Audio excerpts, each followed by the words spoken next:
BJP में 3 साल का कार्यकाल होता है, लेकिन एक्सटेंशन देकर उसको सेकंड टर्म किसी भी अध्यक्ष को, नेता को दिया जा सकता है।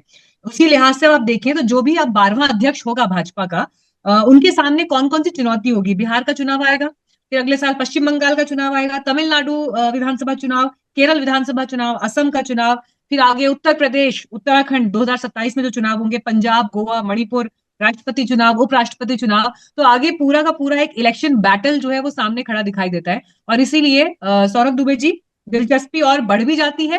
कहने की बात बेशक हो कि इंटरनल मैटर है, लेकिन विपक्ष भी बड़े करीब से देख रहा है, मीडिया तो करीब से देख ही रही है, और देश की जो बाकी जनता है वो भी देख रही है। देखिए, इस समय जो मीडिया के गलियारों से लेकर के चाय की दुकानों तक निश्चित रूप से चर्चा है कि नया राष्ट्रीय अध्यक्ष भारतीय जनता पार्टी का कौन बनेगा।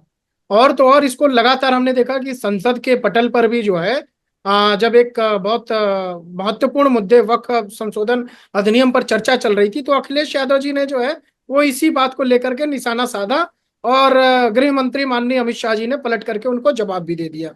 तो निश्चित तौर पे राष्ट्रीय अध्यक्ष जो है इस समय बहुत एक जो पद है वो चर्चाओं में है। और मेरा मानना बिल्कुल जो आप कह रही हैं बिल्कुल वही है कि 99% तय हो चुका है कि किसको बनना है। अब वो घोषणा बाकी रह गई है, और तमाम ऐसे नाम हैं जो पार्टी और संगठन के बड़े नाम रहे हैं।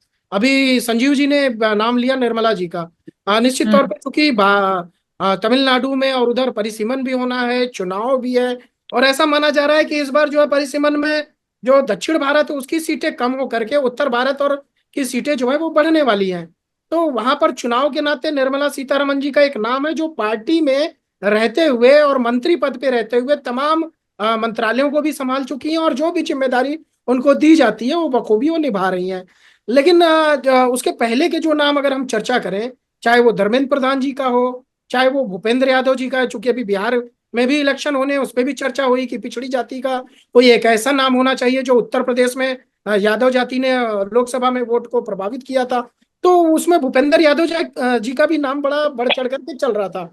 और जी किशन रेड्डी, जो जय किशन रेड्डी है, उनका नाम भी जो है सुर्खियों में बना हुआ है। क्यों? क्योंकि वो भी लगातार राष्ट्रीय स्वयंसेवक संघ से, एबीवीपी से और युवा मोर्चे के जो भारतीय जनता पार्टी का युवा मोर्चा है उसके राष्ट्रीय अध्यक्ष से तमाम ऐसे पदों पर रहे हैं, और वो भी दक्षिण भारत का एक बड़ा चेहरा है। लेकिन कुल मिलाकर के देखिए, भारतीय जनता पार्टी के अंदर एक इस बार ऐसी बात कही जा रही है कि महिला चेहरा वो दे सकते हैं।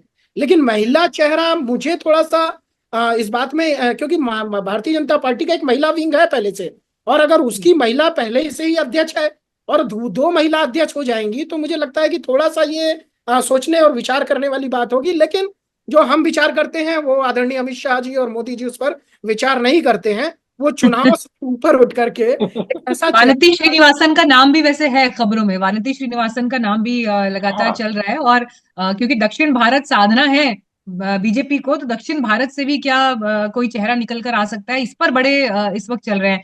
तो जो महिला भी हैं और दक्षिण भारत से भी हैं, तो एक प्रोबेबल्स तो है ही। अब देखते हैं फाइनल मोहर किस पर लगती है।